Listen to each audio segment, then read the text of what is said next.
Lucio es una persona de una gran trayectoria en estos asuntos. Honrosamente fui su alumno en el CATIE, en un curso sobre ML hace ya bastantes años. Y nos honra mucho con habernos aceptado aceptado la invitación. Entonces, todos ustedes tendrán un segundo canal para traducción si requieren. Las presentaciones están por el canal principal. En el canal principal estaremos en español. Tendremos las presentaciones inicialmente, y después de las presentaciones vamos a tener una sesión de 45 minutos de preguntas y respuestas. Las preguntas las deben poner, por favor, por el chat, y yo las tomaré cuando inicie la sesión de preguntas y respuestas en orden de llegada. Por lo demás, doy la palabra a Lucas Rivera, que es uno de los coordinadores de estos webinars, para que por favor coordine el webinar. Lucas, bienvenido, gracias. Francisco, muchas gracias. Buenos días a todas las personas asistentes. Como bien mencionaba Francisco, daremos el inicio al webinar con la intervención de Juan para poder dar una continuidad a esa discusión de los anteriores momentos sobre anidamiento y cómo los niveles de referencia se interpretan y avanzan aquí en el país. Entonces, se dividirán, como comentaba Francisco, en dos momentos el webinar. El primer momento, las presentaciones; segundo momento, para preguntas y respuestas que se desarrollará a través de Francisco; y un tercer momento para definir el próximo webinar. En este orden de ideas, entonces, damos inicio para que Juan inicie su presentación. Entonces, Juan, si me escuchas, creo que ya estabas compartiendo pantalla para Sí. que inicies tu presentación en los tiempos acordados. Entonces, por favor. Bueno, ¿ya la ven? ¿Ya ven la pantalla?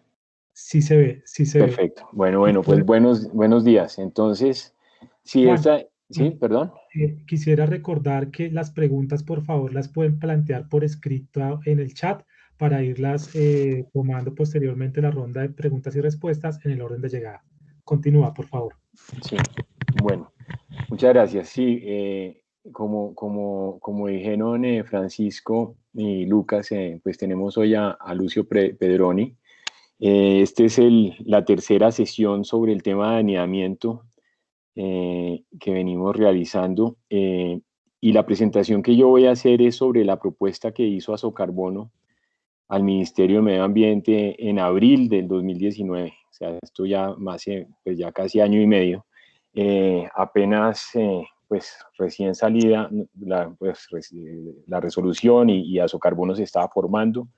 Pero es interesante porque efectivamente la propuesta nuestra está muy en la línea de lo que han venido haciendo, de las propuestas que se han venido presentando de cómo manejar el tema de anidamiento, tanto por parte de Wildlife Works en el pasado, South Pole, incluso lo que presentó Berra, y Lucio seguramente hoy va a avanzar en cómo hacerlo, porque como van a ver de la presentación de la propuesta que hizo Azocarbono al ministerio, pues teníamos claro cómo es que, o qué es el modelo que queremos que se aplique, pero no teníamos, en esa propuesta no ahondamos en cómo hacerlo, en la parte ya más mecánica e instrumental, y yo creo que justamente la presentación de Lucio va a conectar de manera adecuada con esto, por eso la voy a hacer de primero. Esto se demora 10-15 minutos, es muy breve, pero es bueno para que todos los nuevos miembros de Azocarbono que no conocían pues lo conozcan, y los antiguos miembros se acuerden de qué fue lo que presentamos. Es bastante corto. Entonces, como decimos en nuestra propuesta, pues nosotros identificamos 5 objetivos para hacer la propuesta. El primero, y tal vez el más importante, era el de resolver los problemas de contabilidad entre los programas jurisdiccionales y los proyectos privados. Es importante recordar aquí que pues somos la gran mayoría de los miembros de Azocarbono y sobre todo los fundadores, pues somos desarrolladores. Con el tiempo se ha ido enriqueciendo la membresía, pues y ahora tenemos programas de certificación, tenemos OBBs, pero sí es, digamos, muy del corazón de Azocarbono, pues tratar de que los proyectos y el mercado pueda funcionar y que puedan compatibilizarse dentro de estos enfoques jurisdiccionales que ya venían lanzados desde la resolución. Entonces ese primer punto pues era tal vez el más importante.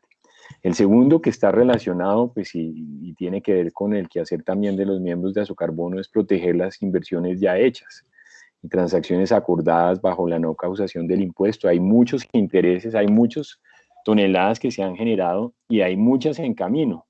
Entonces es muy importante que de alguna manera se salvaguarden esas inversiones, que se mantenga la confianza en el mercado y que por supuesto se eviten conflictos de acciones legales. Y después, en ese momento, pues nosotros queríamos también, pues, pensábamos que esa era una propuesta muy innovadora, pues ya con el tiempo, en un año vemos que se ha vuelto como sigue siendo innovadora, pero pues ya se ha ido volviendo como la forma de hacer. Entonces ese era nuestro último objetivo. Los conceptos básicos, pues tenemos unos motores de deforestación fuera del área de bosque que se quiere conservar. Y este es un punto muy importante porque como todos los que estamos en red sabemos, pues en gran parte de los proyectos queremos proteger el área boscosa, queremos proteger el área que no ha sido afectada y que viene siendo amenazada por esos motores de deforestación que están a la redonda, cerca, en alguna parte del país, acercándose. Y por lo tanto necesitamos, como viene este segundo concepto, un área o región de referencia, pues para poder medir cómo sería la deforestación si no hacemos el proyecto REDD. O sea, nuestro escenario de línea base se basa en lo que pasa en esa región de referencia. Pero para que esa región de referencia funcione, pues tiene que compartir pues todas estas condiciones geográficas y climáticas, ¿no? Pendientes, elevaciones, acceso, me faltó ahí, precipitación y temperatura. Este ejemplo aquí a la derecha es uno de los proyectos de BioRed, pues yo lideré ese desarrollo cuando estaba manejando el tema en BioRed.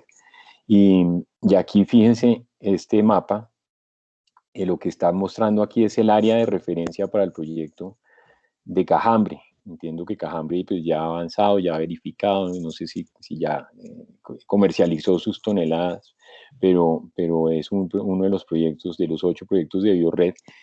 Y vean cómo funciona, pues esto es aplicando metodología 6 de Berra y CCB.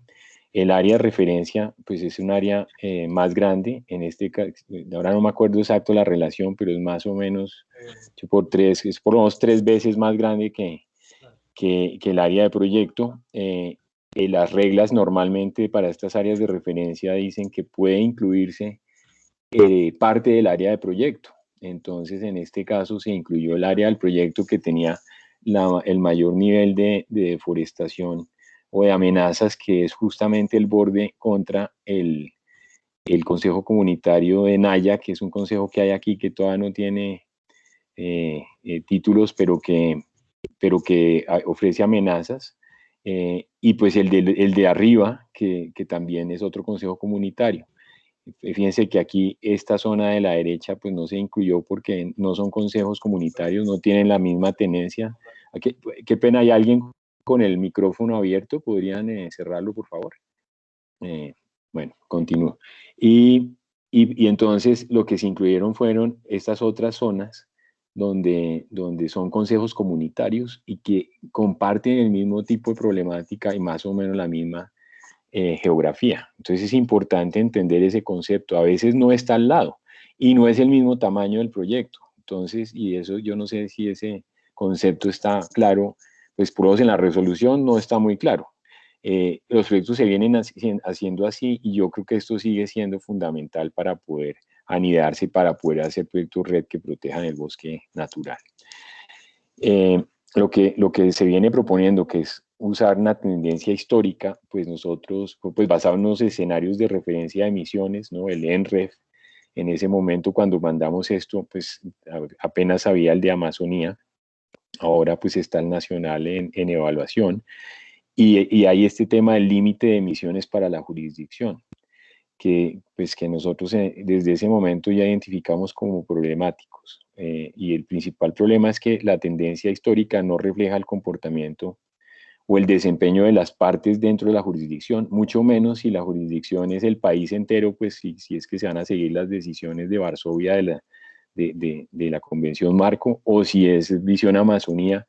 Igual tenemos en Visión Amazonía, pues no sé, como 45 millones de hectáreas, pues es imposible pretender que todo el comportamiento de la jurisdicción sea parejo. Y si hay un proyecto dentro, o proyectos, o incluso una subregión, digamos, una especie de subjurisdicción que tiene un buen desempeño, pues debería ser capaz de poder tener recompensa por ese desempeño. Algo que, por ejemplo, el estándar pues, de Noruega no permite.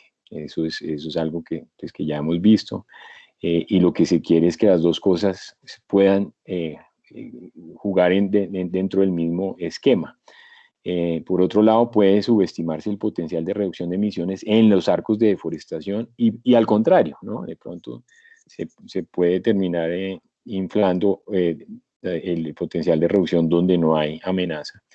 Y se desincentiva la inversión en las regiones que más lo necesitan y donde seguramente se necesita más financiamiento, porque donde está pasando la actividad de deforestación es donde hay más gente, donde hay más familias, donde se necesita más financiamiento, como presentó, creo que fue Mike Korczynski o Michael Radomir la vez pasada, en algún momento. Se ve claro que hay una correlación muy fuerte entre las áreas deforestadas y la distancia de esas áreas deforestadas al bosque que ha sido preservado. Entonces, pues eso se va a desincentivar esa inversión si no se maneja adecuadamente este enfoque. Entonces entendíamos y lo pusimos en la propuesta que había unas formas de anidar, digamos. Uno es el famoso corte de galleta,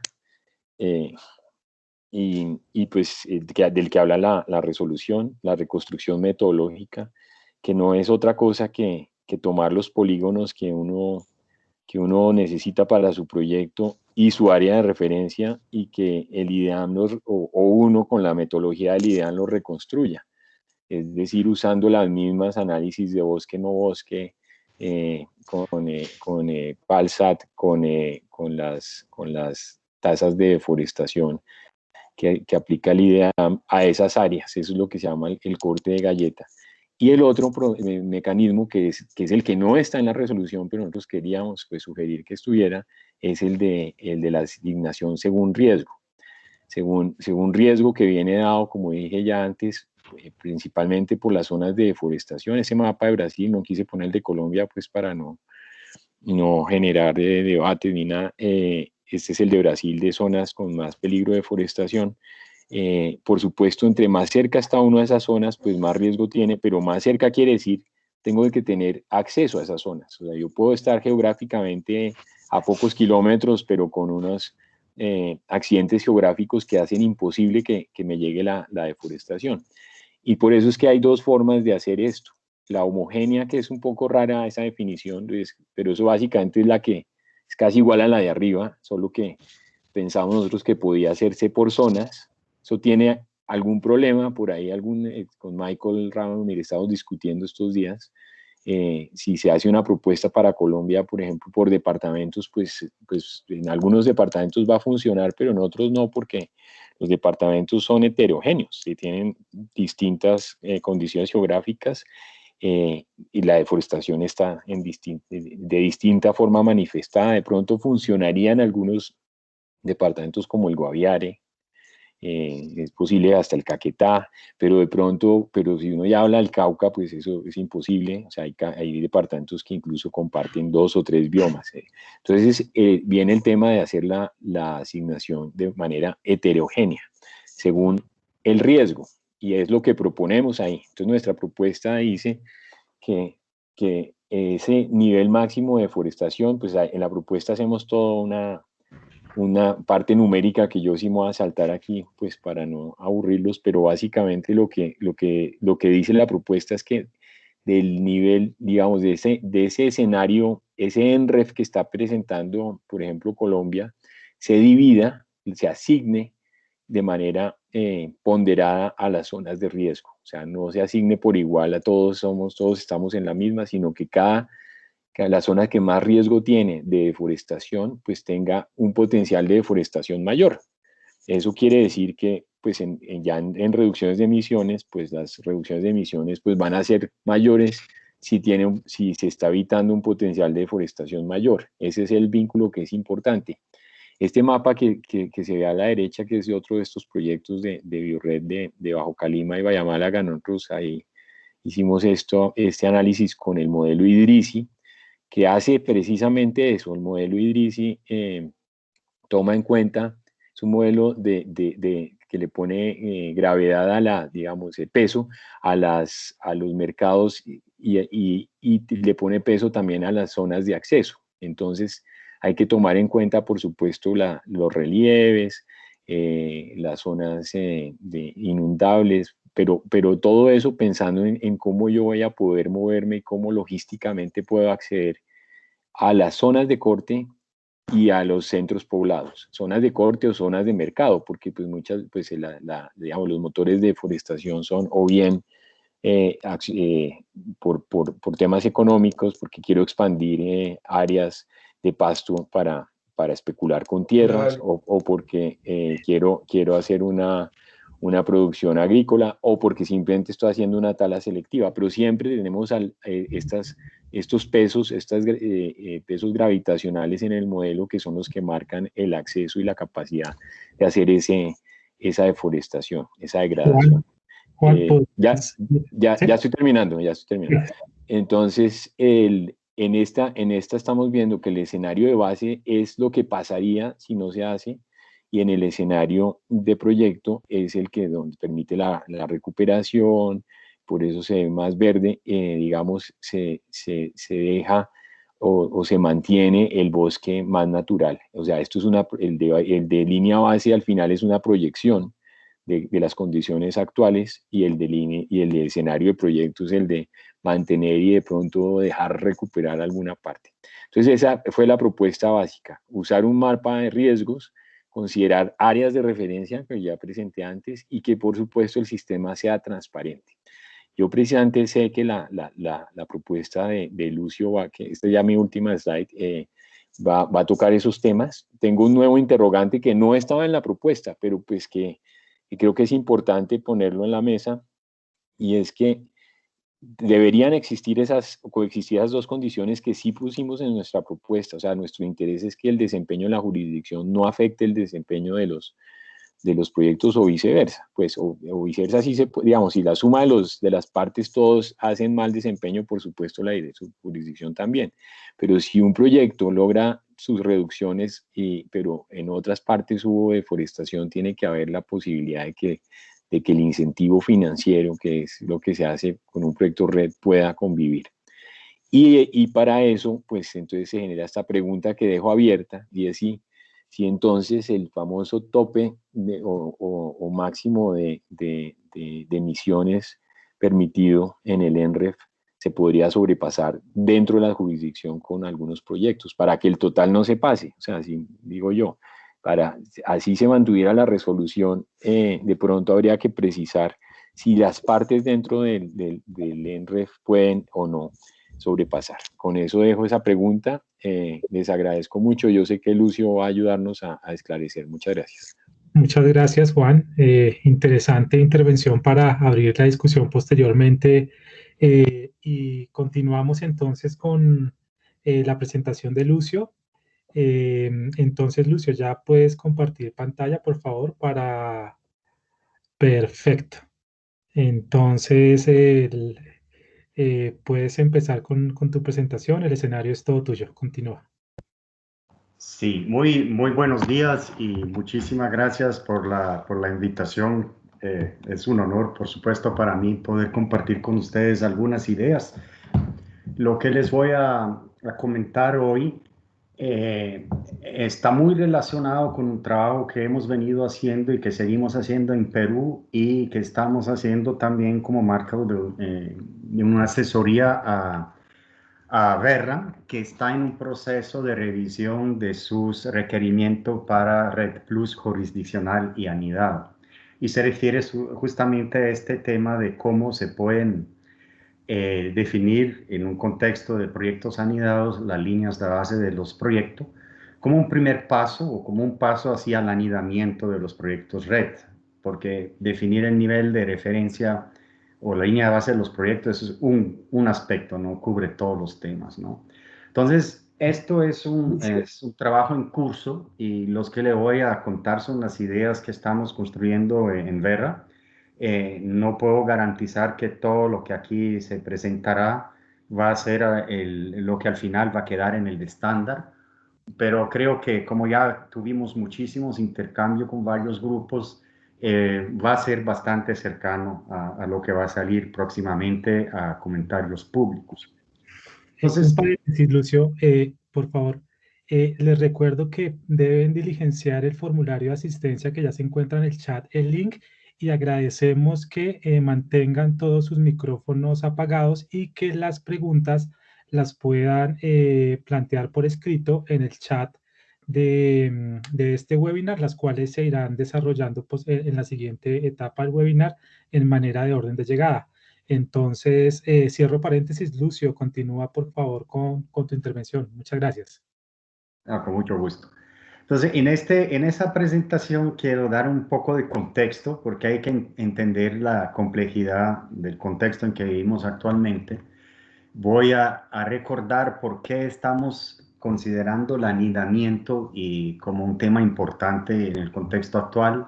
Luego voy a profundizar el tema de asignación de cuotas del nivel de referencia de emisiones forestales, que es básicamente el concepto de definir las líneas de base de los proyectos red, como haciendo un cálculo basado en riesgos de deforestación y degradación que asignan a parte del nivel de referencia a los proyectos como su nivel de línea base. Comentar brevemente los desafíos de esta propuesta que se está desarrollando y terminar tocando algunos temas sin profundizarlos, solo listándolos, que también hay que resolver para que el anidamiento pueda funcionar bien en el país, ¿no? Entonces, dando un poco de contexto, creo que muchos de ustedes ya saben que hoy día existen muchos programas que ofrecen pago por resultados a gobiernos, ¿no? Está el Fondo de Carbono del Banco Mundial, está la iniciativa de Red Early Mover de Alemania, Noruega, de los UK, está el Fondo Verde para el Clima, etc. Por el otro lado, tenemos mercados de carbono, ¿no? Que ofrecen comprar reducciones de emisiones certificadas, tanto nacionales como en el caso de Colombia, como internacionales. Entonces, todo esto ha generado una gran oportunidad que ha motivado a una serie de actores gubernamentales, incluso en algunos países de gobiernos subnacionales, y obviamente los proyectos red a desarrollar sus iniciativas apuntando a uno de estos o a cualquiera de estos, digamos, programas o mercados de carbón. Ahora, eso genera un cierto desafío porque todos estos programas y mercados de carbono vienen con una serie de condiciones y exigencias que hay que cumplir, ¿no? En parte tienen enfoques distintos, tienen marcos metodológicos o tienen estándares y metodologías distintas. Y lo que vemos que todavía no hay indicios que todos estos programas que ofrecen pagos y mercados del carbono estén unificando criterios en cuanto a metodologías y condiciones de elegibilidad, etcétera, ¿no? Entonces eso nos genera cierta complejidad. Por el otro lado, del lado de los desarrolladores, hay los que quieren hacer las cosas bien, pero también existe el riesgo que aparezcan lo que caricaturalmente han llamado carbon cowboys, ¿no? A los cuales quizá no le importe mucho la integridad ambiental de sus iniciativas, sino más que todo ganar dinero fácil y rápido, y eso genera, entonces ese conjunto de expectativa y requerimiento, tenemos una situación compleja que puede generar confusión, tanto en los que quieren desarrollar iniciativas, pero también a nivel de los que tienen que tomar decisiones para reglamentar todo el tema de red a nivel nacional, y es entendible que eso genera cierta indecisión y cierta lentitud en cómo definir las cosas y las reglas, no solo del lado de los gobiernos, pero incluso del lado de los estándares y de los diferentes actores, ¿no? Entonces estamos un poco en este contexto, y ese contexto hay que entender que genera peligros, porque mientras siga esta complejidad, confusión, indecisión, pueden ocurrir situaciones de doble contabilidad, ¿no? Y doble contabilidad que es que, por ejemplo, un proyecto haga una transacción de las reducciones de emisiones que se le hayan certificado bajo un estándar como BCS, y al mismo tiempo las reducciones de emisiones que se han generado en este proyecto también sean objeto de un pago por resultado bajo algún programa. Y eso obviamente a nadie le gusta, ¿no? Entonces genera un tema de falta de integridad ambiental, tal vez porque las líneas de base son muy altas o porque el enfoque para construirlas no es, digamos, el más apropiado. Y obviamente si esas situaciones se dan con frecuencia y permanecen por mucho tiempo, todo el sistema que un país está tratando de montar, con todo su pierde en credibilidad, ¿no? Y eso no es oportuno, porque entonces todo el esfuerzo que se está haciendo puede no generar los frutos que uno quiere generar en el mediano y largo plazo. Entonces, ¿cuál es una posible solución para esto? Bueno, desde ya algunos años, por ejemplo, BCR propuso su enfoque jurisdiccional y anidado, que es el que se está revisando en este momento. Entonces se piensa que el anidamiento puede ser una solución, porque de alguna manera permite integrar programas a escala nacional, como programas red a escala subnacional y proyectos red en un marco que tiene una cierta coherencia, integridad y credibilidad. Lo que al el momento es bastante difícil lograrlo es que tenemos esas diferencias de enfoques, estándares, marcos metodológicos, etcétera, que aún no nos dicen, no nos dan señales coherentes de lo que hay que hacer, ¿no? Pero bueno, esa es la apuesta, que el alineamiento puede ser un buen enfoque para que en un país todas las acciones de red tengan integridad ambiental y sean, digamos, creíbles y sostenibles. Pero al fin y al cabo, ¿qué es el anidamiento y por qué tenemos que anidar? Entonces, tal vez esos conceptos son un poco nuevos para algunos de ustedes. Entonces, me permito tratar de ilustrarlo en una forma un poco caricatural. Aquí hay un país con fronteras rectangulares que se llama Forestlandia, para que quede, digamos, abstracto. Y como todos los países, hay una parte de su territorio que está cubierto con bosques, lo que en el lenguaje de IPCC son las tierras forestales, y el resto son tierras no forestales, ¿no? Entonces los proyectos RED o las iniciativas RED que tienen que ver con evitar emisiones por deforestación o degradación o manejo forestal sostenible se darían en tierras forestales, y las iniciativas del MAS, de RED, que tienen que ver con aumento de existencia de carbono, forestación, reforestación, se darían en las tierras no forestales. Pero hablamos principalmente de aquí en adelante del tema de deforestación y degradación. Ahora, como cualquier país, es posible que Forestlandia tenga sus unidades político-administrativas subnacionales, llamámoslas departamento para escoger el mismo término que usa Colombia, y aquí estamos ilustrando 3 departamentos, ¿no? Entonces también en estos departamentos hay tierras forestales. Ahora, ¿qué puede ocurrir en una situación de anidamiento? Que aparece un primer proyecto red, una iniciativa temprana, como la llaman en muchos países. De hecho, los proyectos en muchos países son las primeras iniciativas red que han aparecido. Y bueno, este proyecto cumple con criterios de elegibilidad que el país quizás haya formulado. Puede demostrar que tiene derecho sobre el carbono, que está cumpliendo con salvaguardias. Y entonces ese proyecto, el país va a decir, sí, es un buen proyecto, lo vamos a registrar y le vamos a permitir que genere sus reducciones de emisiones. Aparece un segundo proponente en el departamento B, pero por alguna razón, quizás su idea de proyecto es buena, pero quizás hay un conflicto con las comunidades, un problema de salvaguardas, un problema de derechos sobre el carbono, o por alguna razón no cumple con criterios que el país considera, de acuerdo a su marco legal y sus salvaguardas y criterio de desarrollo sostenible, como un proyecto que valga la pena que el país permita desarrollar. Entonces ese proyecto se caería, ¿no? Y no lo tendríamos en nuestro esquema anidado.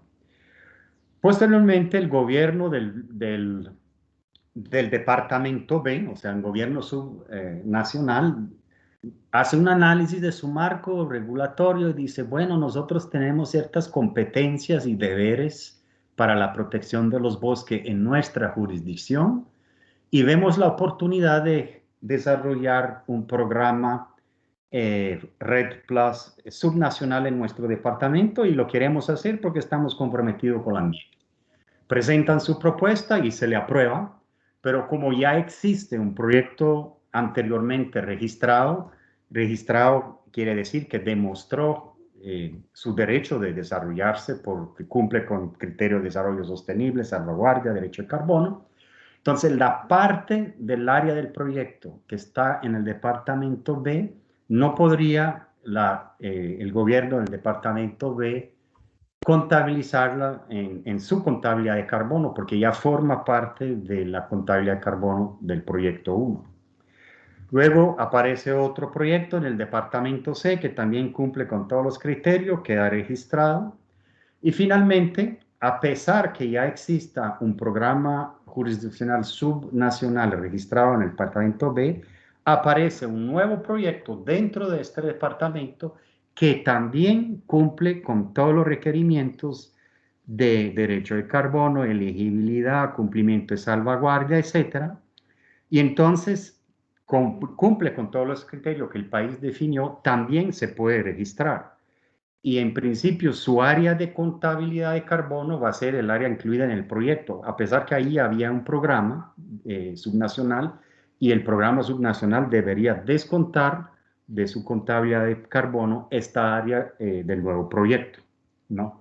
Pero obviamente para que todo esto suceda se necesita una serie de reglas y acuerdos nacionales para saber quién y cuándo puede entrar en el juego de desarrollar iniciativas RED y cuándo no, para evitar doble, triple contabilidad y evitar conflictos de cualquier tipo, ¿no? Entonces, ¿por qué anidar? Eso parece muy complejo. ¿Por qué no hacer un solo programa nacional? Yo creo que hay muchísimas razones para eso, ¿no? Primero es para que diferentes actores y diferentes iniciativas puedan implementar sus iniciativas de una manera complementaria y sinérgica a cualquier escala donde tengan capacidad de desarrollar acciones de mitigación. Obviamente, por lo que dije, para evitar cualquier conflicto, es necesario que respeten derechos, salvaguardias y criterios de desarrollo sostenible y criterios de elegibilidad de pronto que el país haya definido. Entonces es importante que se definan como parte del esquema de anidamiento. Y la idea es también que no es oportuno excluir grupos de actores, ya sean públicos o privados, de la posibilidad de desarrollar iniciativas RED, porque cada uno de estos actores puede tener derechos y capacidades e ideas para contribuir al gran esfuerzo nacional de reducir emisiones. Además, que los drivers o los motores de deforestación son diferentes dependiendo de en qué región del país estamos, a qué escala geográfica estamos trabajando. Si estamos trabajando con una comunidad, es diferente si estamos en el gobierno nacional definiendo políticas y programas. Entonces, cada escala, cada región tiene sus características, tiene sus drivers y agentes que requieren un abordaje diferente. Entonces, es muy oportuno que todos los actores a diferentes escalas tengan la oportunidad de proponer una iniciativa de reducción de emisiones REDD+, ¿no? Ahora, eso también permite que, dependiendo si soy un programa nacional o si soy un proyecto, podamos acceder a diferentes segmentos de los mercados de carbono o a diferentes programas de pagos por resultado, lo que incrementa la posibilidad de acceder a financiamiento para red en el país como un todo. Pero obviamente hay que evitar la doble contabilidad porque eso nadie lo quiere. Y finalmente, si todo esto se logra, lo que debería suceder es que el éxito de la Estrategia Nacional de Red, de la cual cada una de las iniciativas registradas debería ser parte, tendría mucho más posibilidades de éxito. Y cada una de estas iniciativas debería verse como un contribuyente al gran esfuerzo nacional y no como un competidor, como a veces ha sucedido en esas discusiones que si vamos o no a permitir proyectos. Entonces, esa es un poco la justificación de por qué anidar, a pesar que genera un marco más complejo de gestionar en el país, pero tiene una serie de ventajas. Y la pregunta es, ¿lo podemos hacer? Yo personalmente creo que sí, ¿no? Pero hay que tener claridad que no es suficiente, digamos, asignar un nivel de referencia con ciertos criterios de riesgo, así como vimos en la presentación anterior, sino que tiene que cumplirse una serie de otras condiciones, ¿no?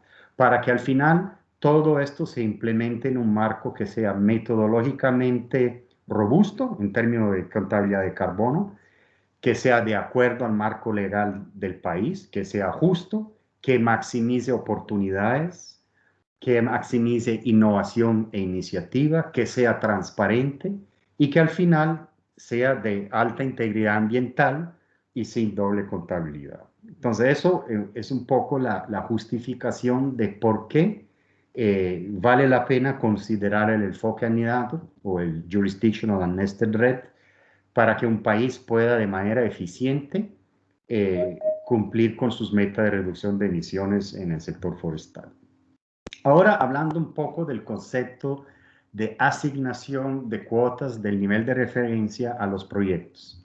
La idea de esto es que en lugar de utilizar metodologías como se ha hecho hasta ahora, que se tomaba una metodología aprobada por un estándar, por ejemplo OSS, y con regiones de referencia y con toda la metodología se aplicaba para definir la línea de base. Lo que se podría hacer es partir del nivel de referencia que tiene el país y si este nivel de referencia nacional o también subnacional, porque no todo país lo tiene nacional, si cumple con los requerimientos de calidad del programa o del estándar, ¿no? Entonces podríamos asignar porciones o cuotas de este nivel de referencia a cada uno de los proyectos con ciertos criterios. La ventaja de esto es que la suma de los niveles de referencia nunca va a ser más grande y más bien va a ser siempre exactamente igual al nivel de referencia de la jurisdicción o nacional, lo cual es un principio importante para la integridad de los cálculos de carbono, ¿no? Ahora, la idea es que esta asignación de cuotas se haga tomando en cuenta el riesgo de deforestación y degradación forestal que existe en cada área de proyecto. Eso tendría, digamos, la ventaja que los proyectos en área de alto riesgo recibirían una cuota de emisiones de línea de base más alta de los proyectos que están en área de bajo riesgo, que es un poco lo que estaba explicando el presentador anterior, ¿no? De esta manera, por lo menos así es la hipótesis, habría un incentivo para los desarrolladores de proyectos de invertir en área de alto riesgo porque ahí está el potencial de mitigación más alto. De esta manera, habría también un beneficio para los programas jurisdiccionales o nacionales de Red Plus porque las áreas más críticas, más expuestas a la deforestación, serían las áreas donde se desarrollarían proyectos complementando lo que el país intentaría lograr a través de sus políticas y programas públicos, que en los hotspots, en las áreas, digamos, calientes de deforestación, probablemente la institucionalidad no es suficientemente robusta y las posibilidades, digamos, de reducir deforestación y degradación con esas políticas de programa pública podría quedar como corta, ¿no? Entonces, habría un beneficio mutuo de implementar proyectos en áreas de alto riesgo para fortalecer los objetivos de las políticas de programas públicos. Esa es un poco la hipótesis con la cual se trabaja. Entonces, ahora hay una serie de temas que hay que estar revisando para que este concepto pueda funcionar. Y el primero es que algunos países han desarrollado más de un nivel de referencia. ¿Podrían, un momento, Lucio, por favor, podrían todos los asistentes apagar los micrófonos y las preguntas las van poniendo en el chat, por favor, para que no hayan interferencias en la exposición de Lucio? Muchas gracias. Lucio, puedes continuar, por favor. Ok.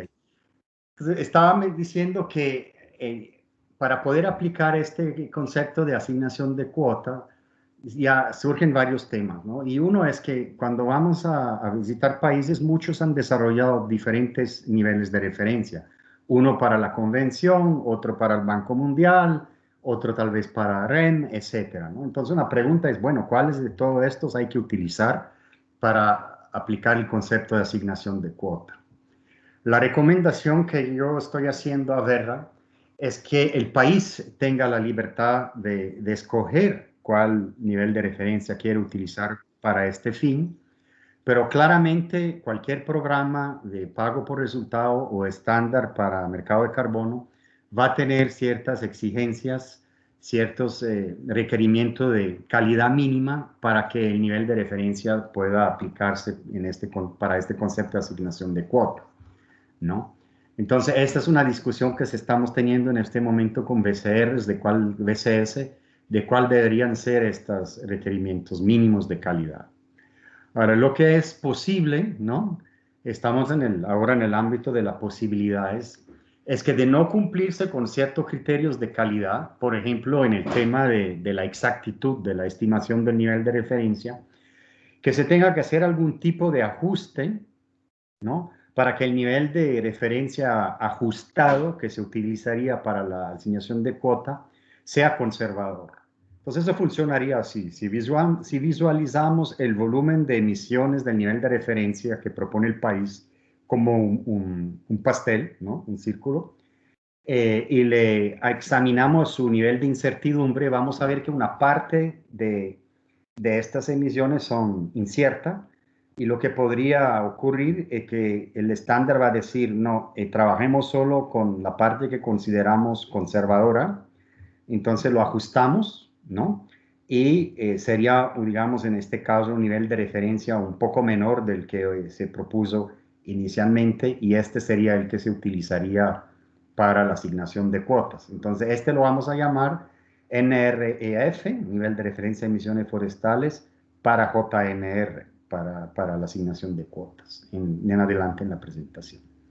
Entonces, ¿cómo funcionaría la asignación? Entonces, regresamos al país Forestlandia, y ese Forestlandia ha desarrollado su nivel de referencia, y esa referencia cumple o ha sido ajustado para que cumpla con los requerimientos JNR.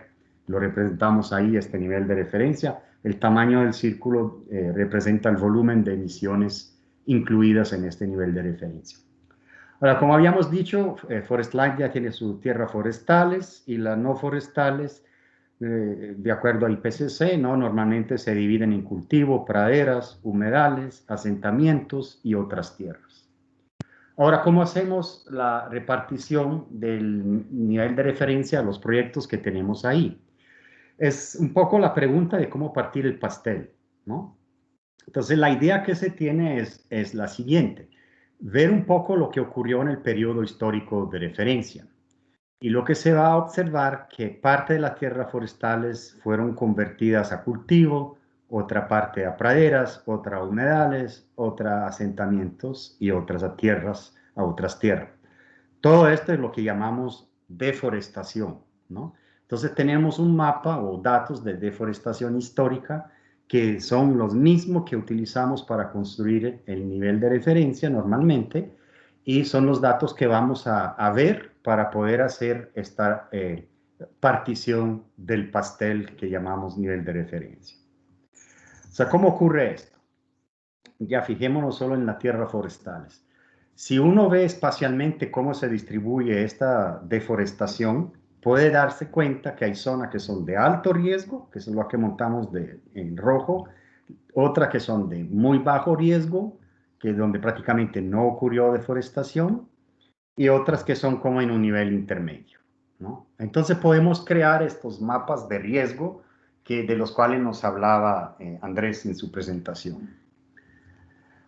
Si vemos dónde están ubicados los proyectos, ya a primera vista podemos ver que el proyecto 1, a pesar de tener un área mucho más grande, por ejemplo el proyecto 3, está ubicada en una zona de relativamente poco riesgo. Así que, aún siendo más grande, es posible que la cuota de emisiones que se le va a asignar va a ser menor de la del proyecto 3, que aunque el proyecto 3 sea menor. Pero, ¿cómo hacer este cálculo, no? Esa es la gran pregunta. Entonces, Verra nos tiene contratado para proponerle una herramienta para hacer ese tipo de cálculo. Entonces, la herramienta funcionaría creando un mapa de riesgo que luego se divide en categorías discretas de riesgo que pueden ser de un número variable. Aquí simplemente estoy mostrando 4 para mantener simple, digamos, la ilustración. Entonces, a partir del análisis de riesgo se tendría zonas sin riesgo alguno, o sea, donde no puede ocurrir deforestación porque son muy alejadas, hay un clima inadecuado, son muy pendientes, etcétera. Zonas de bajo riesgo, de medio riesgo y zonas de alto riesgo. Lo que vamos a mostrar aquí es el caso de Perú, donde hemos hecho el primer ejercicio, donde tenemos 10 clases de riesgo. La 0 es la sin riesgo, verde oscuro, y va aumentando de 1 hasta 9, y los colores muestran cómo incrementa el riesgo. Para saber qué tan bueno es este mapa en predecir el riesgo de deforestación, lo que se ha hecho es dividir el periodo histórico de referencia en 2 periodos. Uno que llamamos de calibración y otro que lo llamamos de validación. Y lo que vamos a hacer es calibrar el mapa, o sea, crearlos con datos del periodo de calibración. Medimos la tasa de deforestación en cada una de las categorías de riesgo, ¿no? Y comparamos con las tasas de deforestación observada en el periodo de validación. Y vemos que se mantiene una relación bastante consistente en el tiempo, o sea que en las categorías de alto riesgo, la deforestación es más alta que en las de bajo riesgo. En general, el periodo de validación tiene tasas más altas porque efectivamente la tasa 2014-2017 digamos, en el total del país fue más alta que en el periodo anterior. Entonces podemos concluir que este es un buen mapa de riesgo porque basado en datos que ya tenemos podemos ver que con datos del periodo de calibración se puede predecir bien el riesgo de deforestación del periodo futuro, que es el de validación. Entonces la metodología de creación de mapa es buena. La que vamos a hacer ahora es juntar los datos de todo el periodo histórico y creamos el mapa de riesgo final que se va a utilizar para la asignación de cuota. ¿Y cómo funciona esta asignación de cuotas? Bueno, regresamos a la imagen anterior donde tenemos el mapa con las 4 clases de riesgo, ¿no? En lugar de 9 aquí son solo 4. Y lo que vamos a hacer es calcular las emisiones históricas que ocurrieron en cada una de estas categorías de riesgo y la pasamos a porcentaje. Entonces, en la zona de sin riesgo hay un porcentaje de emisiones probablemente muy bajo que ocurrió ahí en el periodo histórico. Hay otro porcentaje probablemente un poco más alto para la zona de bajo riesgo y lo mismo riesgo medio, y si sumamos todo eso nos tiene que dar 100% de las emisiones históricas. Entonces es un cálculo muy sencillo de hacer. El segundo cálculo que hacemos es calcular cuánta área de bosque tienen estos proyectos en cada una de estas clases o categorías de riesgo. Entonces, el proyecto 1 tiene la mitad de su área en la zona de 0 riesgo, entonces eso le daría 50%, digamos, de su área, y la otra mitad en riesgo bajo. El proyecto 2 tiene el 100% de su área en las zonas de riesgo bajo, y el proyecto 3 tiene toda su área en la zona de riesgo alto. Con estos 2 porcentajes que se han calculado y el nivel de referencia, o sea, el total de volumen, ya podemos hacer entonces la asignación de cuotas. Eso funciona así.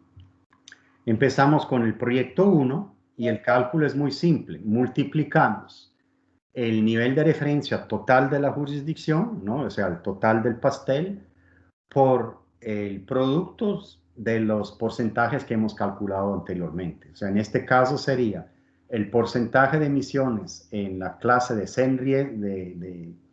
sin riesgo por el porcentaje del área de bosque del proyecto 1 en la clase de sin riesgo, más el porcentaje de emisiones de la clase de bajo riesgo por el porcentaje de bosque en el área del proyecto en el área de bajo riesgo. Entonces eso nos da la asignación de cuota para el primer proyecto. Repetimos el mismo cálculo para todos los proyectos y lo que vamos a ver que el proyecto en el área 3, aún siendo más pequeño, termina teniendo una proporción más alta del nivel de referencia asignado como cuota, que sería después su línea de base. Y la diferencia entre el total y las cuotas asignadas y lo que le queda a la jurisdicción para su programa de pagos por resultados. Entonces, la metodología de cálculo es muy sencilla para hacer la asignación de cuota. Lo que hay que entonces ver cómo se construye un buen mapa de riesgo y no me da tiempo esa presentación para hablar de eso. Eventualmente lo podemos considerar para una presentación futura, porque obviamente es un tema importante de cómo se genera el mapa de riesgo. Aquí les dejo, sin hacer los números uno por uno, en la presentación está cómo se hace el cálculo numéricamente para que lo puedan ver. Y ahora sí le quiero hablar de que en la metodología que estamos proponiendo tiene que haber obligatoriamente una definición de áreas que no tienen riesgo de deforestación. Y la pregunta es cómo podemos encontrar estas áreas y por qué lo hacemos. ¿Por qué lo hacemos? Es que existen, sobre todo en países que tienen mucho bosque y poca deforestación, áreas muy alejadas, con acceso difícil, que lo que no se quiere que ahí se ponga un proyecto generando reducciones de emisiones que en realidad no son reales, ¿no? Porque generarían aire caliente tropical, como se dice. Entonces, estamos pensando en un criterio muy sencillo para identificar estas áreas. Y este es el que le voy a proponer aquí. O sea, si creamos este gráfico que muestra cuánta de la deforestación histórica ocurrió en función de la distancia al borde del bosque. Entonces, entre más lejos me adentro en el bosque, en la Amazonía, a distancias grandes, menos deforestación histórica voy a encontrar. De hecho, me encuentro, y este es el gráfico real de Perú, que el 99% de la deforestación ocurre en los primeros 5 kilómetros del borde del bosque al principio del periodo histórico, ¿no? Aquí podemos ver que a una distancia muy corta, básicamente está ocurriendo el 80%, en menos de 1 kilómetro, ¿no? Entonces la idea es que todas las áreas que están a una distancia, digamos, X, en función del análisis de este gráfico que habría que crear para cada país, serían zonas de riesgo cero, ¿no? Donde ahí no se puede generar una reducción de emisiones, y todo lo que está a una distancia menor es lo que hay que clasificar en categorías de riesgo que obviamente son cada vez más altas entre más cerca estamos al borde de bosque.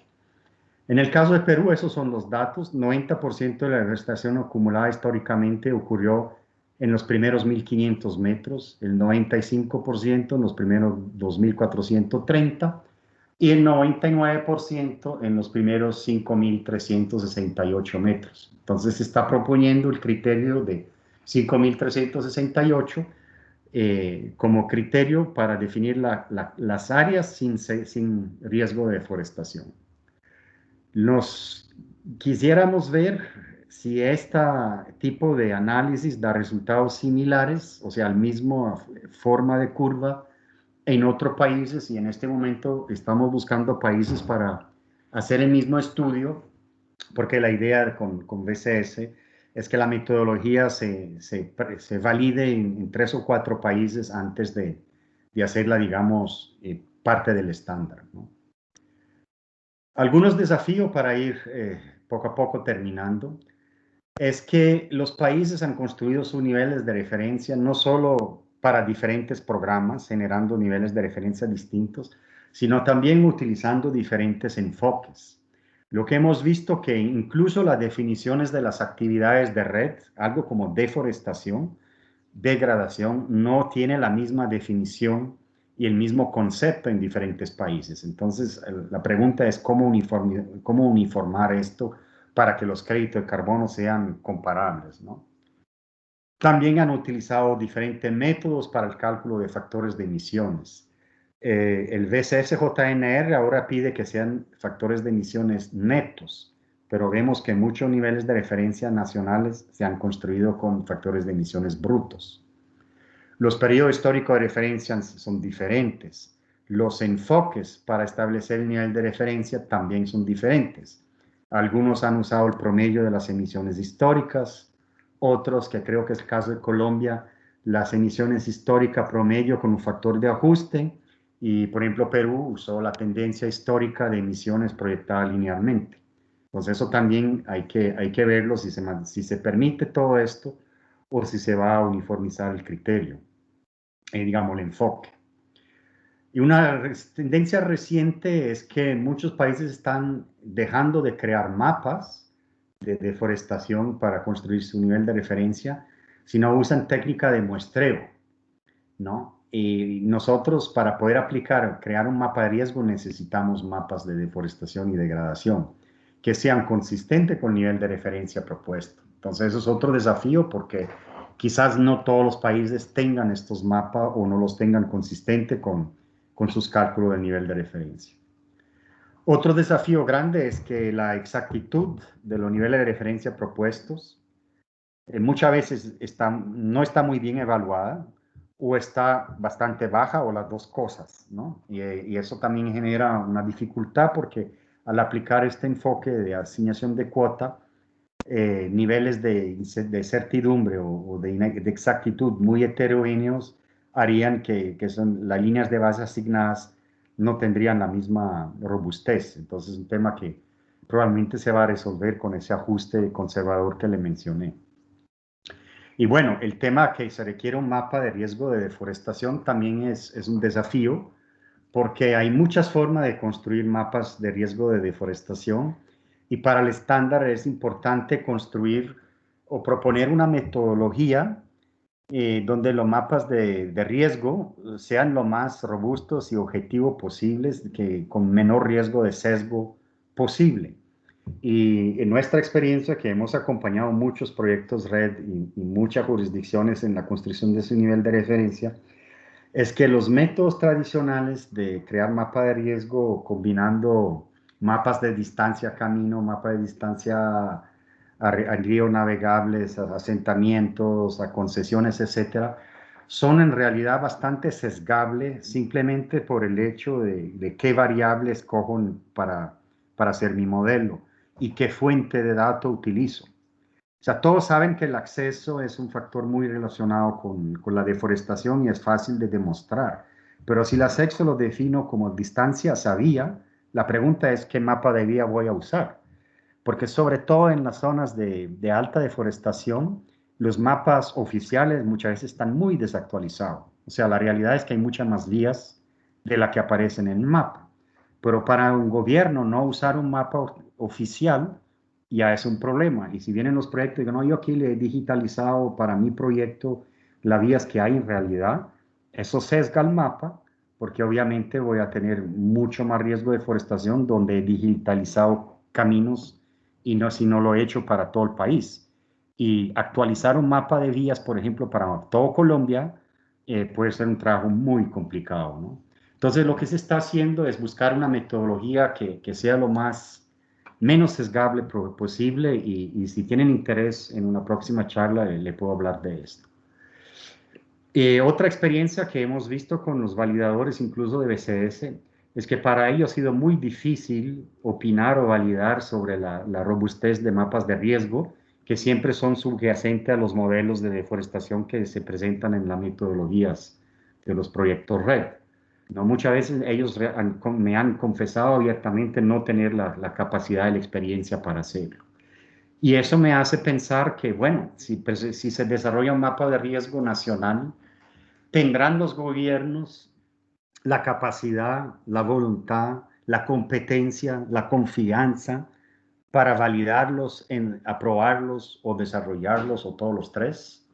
Entonces eso es parte de lo que habrá que intentar hacer, pero que podría resultar más complejo, no solo por un tema técnico, sino también por un tema legal y político, ¿no? Entonces el nuevo enfoque tiene todos estos desafíos que estamos discutiendo en Verra, tratando de encontrar soluciones para que el enfoque se pueda aplicar en una gran mayoría de países, ojalá, y validar haciendo estudios de casos en por lo menos 3 o 4 países. Bueno, eso creo que es mi última diapositiva. Quiero enfatizar que el anidamiento tiene que ir mucho más allá del tema de cómo se define la línea de base de los proyectos, ¿no? Que es lo que hemos hablado en las dos presentaciones. O sea, para mí creo que es fundamental que existan criterios y procedimientos nacionales muy bien establecidos para acreditar o hasta rechazar iniciativa red, ¿no? Y eso tiene que ver con derecho de carbono, tiene que ver con salvaguarda, tiene que ver con contribución al desarrollo sostenible, criterio de elegibilidad y una serie de cosas que hay que tener mucha claridad, mucha transparencia y mucha justicia en definirlas, ¿no? Otro es que, bueno, si ya tenemos asignadas las líneas de base con el enfoque que el país escoja adoptar, luego hay que hacer monitoreo de las emisiones, ¿no? Y ahí también, ¿quién la hace? ¿La hace solo la jurisdicción nacional? ¿O la hace también el proyecto o los dos? Y entonces si hay diferencias, ¿cómo se reconcilian? Eso es un tema también muy importante porque si lo hacemos a los dos niveles, obviamente habrá diferencia. Si solo hay muestreo nacional para medir emisiones, es muy posible que la precisión, digamos, la exactitud para la escala del proyecto no sea la mejor. Entonces habría que ajustar el esquema nacional para que en las áreas de proyecto haya un muestreo más intenso, por ejemplo, ¿no? Pero todo eso son temas que hay que debatir y construir. Otro tema es las fugas, ¿no? Que se vuelve un tema crítico, sobre todo cuando hay subdesempeño, ¿no? Si, o sea, la jurisdicción no tiene reducciones de emisiones, pero el proyecto sí. Entonces, a este proyecto tengo que descontarle fugas, sí o no, cómo las mido. Si las descuento al proyecto, pero y al mismo tiempo están contabilizadas en la jurisdicción, ahí hay como una doble contabilidad, o sea, hay un tema importante con la fuga. Finalmente, si hay monitoreo de emisiones por diferentes actores, y aunque sea solo a nivel nacional, tiene que haber un sistema muy robusto de control de calidad, aseguramiento de calidad y verificación para que todo esto sea creíble para todos los actores de red, ¿no? Luego está el tema de la acreditación de reducciones de emisiones, porque en un contexto anidado tenemos proyectos dentro de jurisdicciones subnacionales que de pronto están dentro de una jurisdicción nacional, entonces hay que saber a quién se le acreditan las reducciones de emisiones sin hacer doble o triple contabilidad. Está el tema del Acuerdo de París, el artículo 6, donde la pregunta que hay que hacerse es si un proyecto puede transferir reducciones de emisiones a otro país para que la utilice para el cumplimiento de su NDC, sí o no. Entonces puede ser que tiene que haber una decisión país, porque el Acuerdo de París es claro en eso, que los que definen eso son los países. Entonces puede ser que el gobierno nacional lo permita, no lo permita, o lo permita hasta cierto porcentaje de las reducciones de emisiones o hasta cierto volumen, pero es un tema importante para saber, porque obviamente reducciones de emisiones que pueden transferirse en el mercado deberían tener un mejor precio, ¿no? Luego, este es uno de los temas que más preocupa a los programas de pago por resultado. Es que algunos no ven de buen ojo que un proyecto reciba, se le acrediten reducciones de emisiones si este proyecto está ubicado en una jurisdicción con subdesempeño, ¿no? Pero obviamente yo comparto que si el proyecto tuvo reducción de emisiones debería recibir su acreditación. porque si no eso haría inviable o de altísimo riesgo invertir en proyectos red, ¿no? Y la posición, digamos, que uno puede tomar es, bueno, pero si no hubiera el proyecto, las emisiones de la jurisdicción serían aún mayores. Pero otros dicen, ¿y quién me lo garantiza? De pronto el proyecto solo hizo fugas. Entonces, ese es un tema bastante delicado y en mi opinión es el más complicado, o sea, el más controversial, al cual hay que prestarle mucha atención y hay que tener una muy buena propuesta nacional de cómo se aborda. ¿Por qué?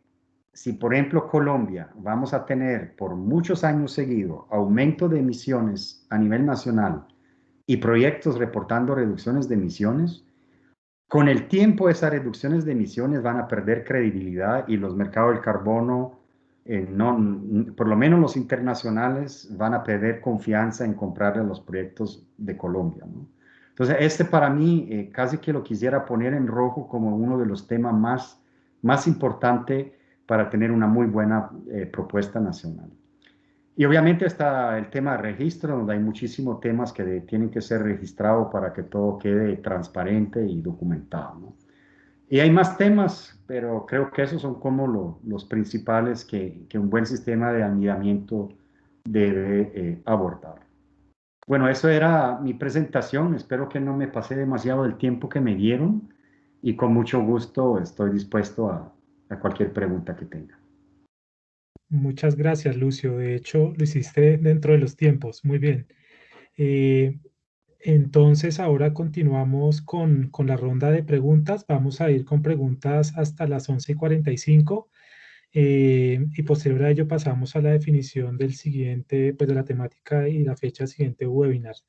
Entonces, Francisco, ¿tú quisieras continuar con las preguntas con el orden en que fueron planteadas? Gracias, Lucas. Sí, primero que nada, para Miguel Pinedo, que tiene la mano levantada, si tiene algún comentario, pregunta por el chat, por favor, porque no vamos a dar la palabra. Entonces, la primera pregunta de Walter Vergara para Juan Andrés. Las metas nacionales de deforestación han sido sobrepasadas y los compromisos no han sido cumplidos. ¿No es esto el argumento más fuerte para que se estimule la participación de recursos del sector privado a través de proyectos de restauración y conservación? Sí, gracias, Walter. Excelente pregunta. Ese es el corazón de la discusión. Nosotros, como desarrolladores y como Asocarbono, estamos convencidos que si el capital del sector privado no entra a las zonas que se necesitan, pues no va a haber los resultados. La gran gracia que tiene el capital privado es que normalmente se ajusta muy bien al contexto local. Entonces, con solo que nos dejen, con solo que dejen a los desarrolladores trabajar, estoy seguro que el arco de deforestación de Colombia estaría cubierto por los privados en muy poco tiempo, en su totalidad. Estoy totalmente seguro de eso. Solo con que nos dejen.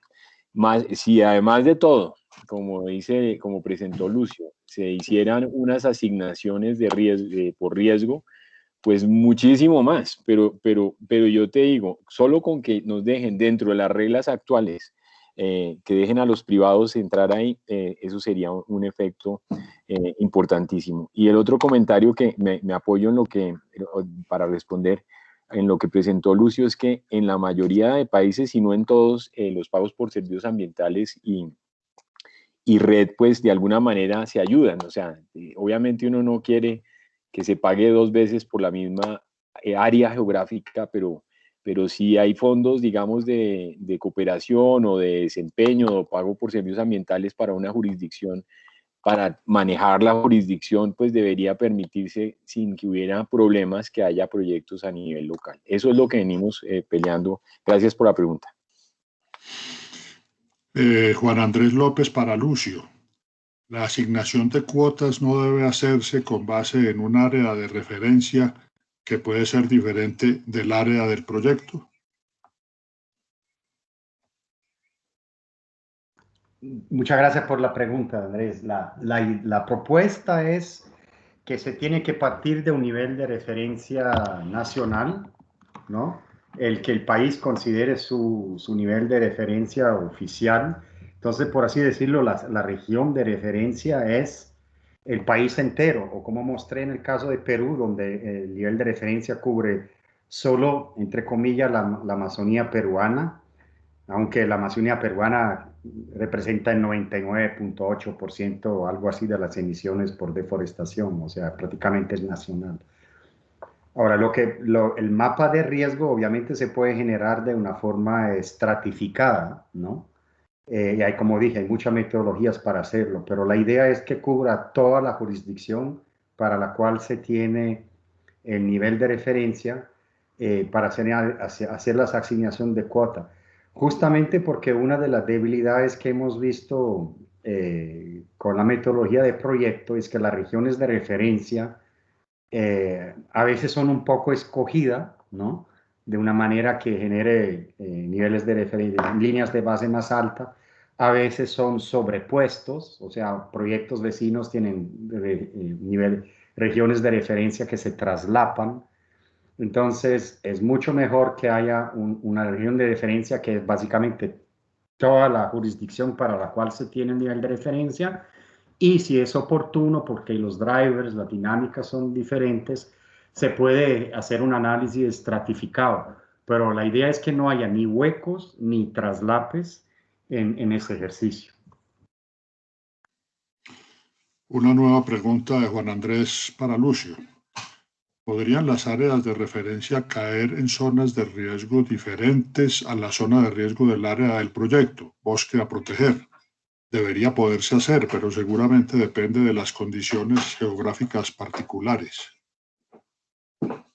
Bueno, creo que la respuesta es similar a la que ya he dado. O sea, la idea aquí es dejar de lado el concepto de las regiones de referencia que tenían las metodologías de proyecto y generar, digamos, un análisis de riesgo que cubra toda el área para la cual se ha definido un nivel de referencia a nivel del país. Y claro, cuando se trabaja en una escala tan grande, pueden surgir inquietudes acerca de la exactitud del mapeo de riesgo para zonas específicas dentro del país, como las zonas donde están los proyectos. Y es por eso que, digamos, el ejercicio de mapeo puede estratificarse y la propuesta que vamos a hacer, que estamos haciendo a BCS, es que no haya obligación de adoptar una metodología específica para el análisis de riesgo, sino que exista una metodología default, que es la que estamos desarrollando, y si un país puede demostrar que su mapa de riesgo es más confiable, más robusto, más exacto, ¿no? Lo que se puede hacer midiendo en el periodo de validación y calibración, como demostré, como expliqué, que es más exacto del mapa que se genera con la metodología por defecto, entonces el país la puede utilizar, ¿no?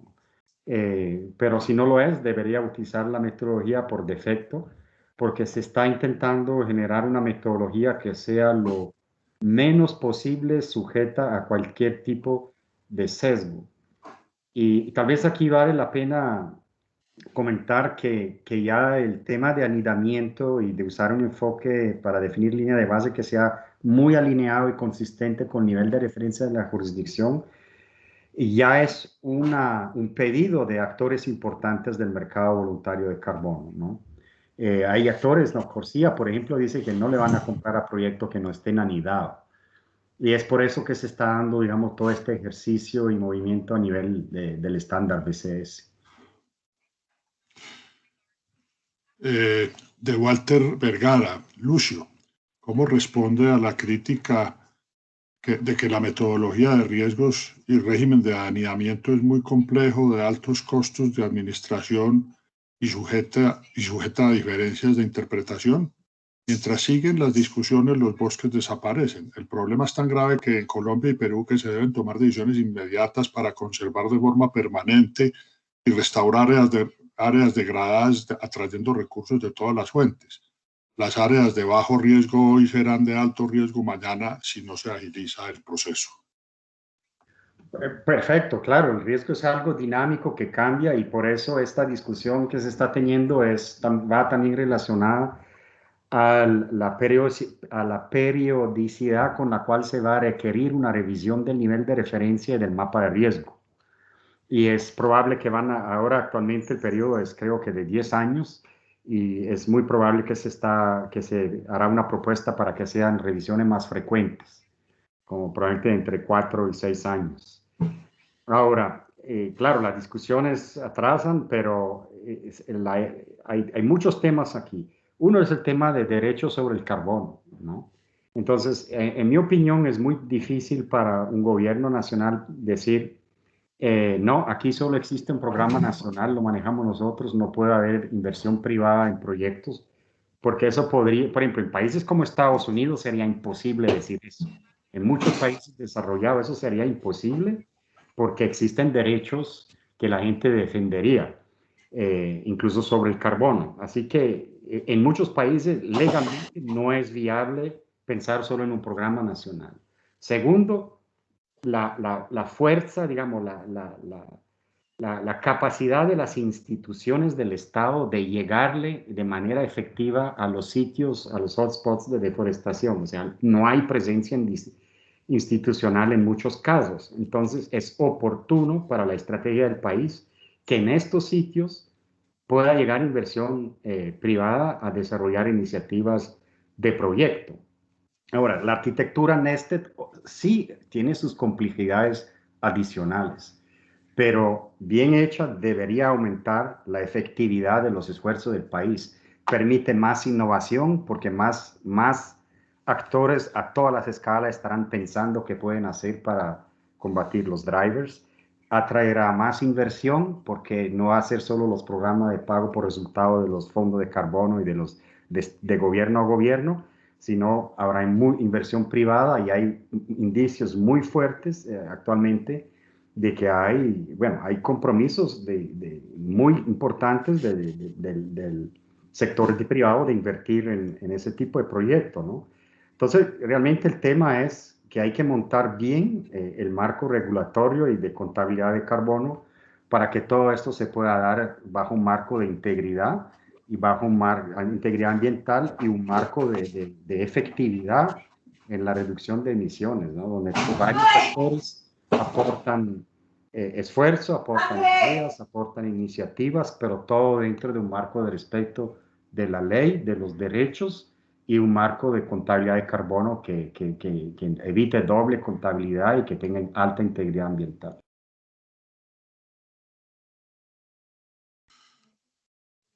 Para Lucio, de Juan Andrés López, la distancia a la zona de riesgo debería ponderarse según la capacidad de transporte, pues puede estar cerca y sin acceso o a muchos kilómetros, pero con acceso fácil, fluvial o carretera. Así es, o sea, como dije, hay muchas formas de hacer mapas de riesgo. La forma tradicional es analizar estadísticamente la relación entre deforestación histórica, distancia a vías, distancia a ríos navegables, en pendientes, en áreas protegidas, en concesiones, en distancia a asentamiento, y se hace con todas estas variables, se hace un análisis estadístico que permite definir probabilidades de deforestación en diferentes partes de la jurisdicción nacional o subnacional. Pero hay muchos problemas relacionados con eso también que hay que mencionar. Y uno es el que ya mencioné, es que los mapas base a nivel de país muchas veces están muy desactualizados, sobre todo en las áreas donde hay mucha dinámica de deforestación, porque la deforestación avanza conforme están haciendo vías, o sea, una jala a la otra. Y he visto países donde los mapas oficiales fácilmente tienen 20 años o más de estar desactualizados. Lo que los proyectos entonces han hecho cuando aplicaban metodologías proyecto por proyecto es, por ejemplo, lo hemos visto en Perú, ¿no? Es empezar a digitalizar en imágenes o poniendo gente a recorrer las vías con una moto de GPS, las vías, ¿no? Y eso obviamente genera un mapa de riesgo con mucho más riesgo dentro del área del proyecto. Eso sería muy costoso y complicado hacerlo a nivel nacional. y no se puede hacer solo para ciertas áreas y ciertas no, porque sesga el mapa. El segundo problema es que cuando hablamos con gobiernos, siempre hay algún departamento, alguna dirección que viene y reclama al Ministerio del Ambiente o el que esté haciendo el nivel de referencia. Ojo, que el que tiene los mapas oficiales soy yo por ley, ¿no? Y tengo mapas desactualizados, pero son los oficiales. Entonces se genera también ese problema más político. Por eso que en Perú hemos ensayado y queremos ensayarlo en más países, una metodología que no requiere para el mapeo de riesgo hacer todos estos análisis de distancias, de vías, de ríos, hasta los ríos cambian de posición, de asentamientos, que también en zona de deforestación es donde los asentamientos crecen como hongos, ¿no? Y desaparecen también. Entonces, todo eso hace que la metodología, digamos, académicas tradicionales son válidas, pero pueden ser complejas y tener varios desafíos. Y la idea es que si un país quiere hacerlo así, que lo haga, pero tendría que demostrar que este mapa es mejor del otro que vamos a proponer con una metodología que no requiere de todos estos datos. Si es mejor, dele y úselo, ¿no? Si es de consenso del país, el país siempre es soberano para hacerlo.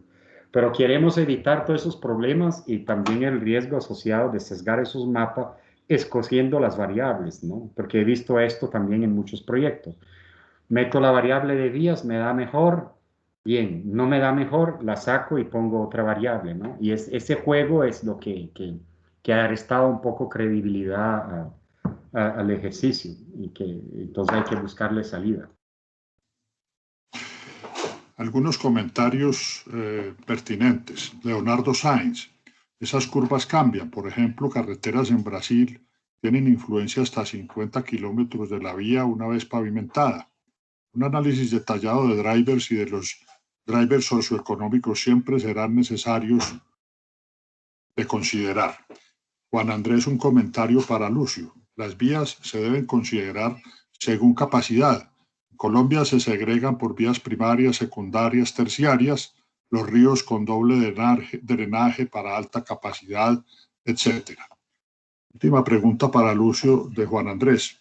¿Perú va a adoptar mapas de riesgo para todo el país o por regiones?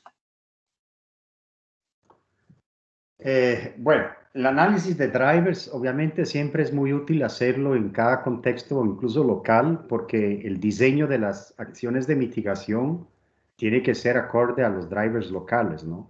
Entonces siempre se pueden hacer cualquier tipo de análisis económico, de drivers espaciales para ese fin, pero en el contexto de definir líneas de base con un enfoque de asignación que debería venir un poco de arriba hacia abajo, para asegurar que los niveles de referencia no sobrepasen el nivel de, digamos, las líneas de base de los proyectos no sean mayores al nivel de referencia del país. Es eso lo que se está intentando con el mapa de riesgo del cual estoy hablando yo. Y que obviamente los riesgos cambian en el tiempo, eso es muy claro, por eso cada vez que se actualizará el nivel de referencia habrá que actualizar el mapa de riesgo y la asignación de cuotas. Creo que se me fue una pregunta. Francisco. Sí. ¿Perú va a adoptar mapas de riesgo para todo el país o por regiones? Exacto. Bueno, en Perú estamos en discusión. Están considerando la propuesta desde hace más de un año que hemos trabajado con ellos.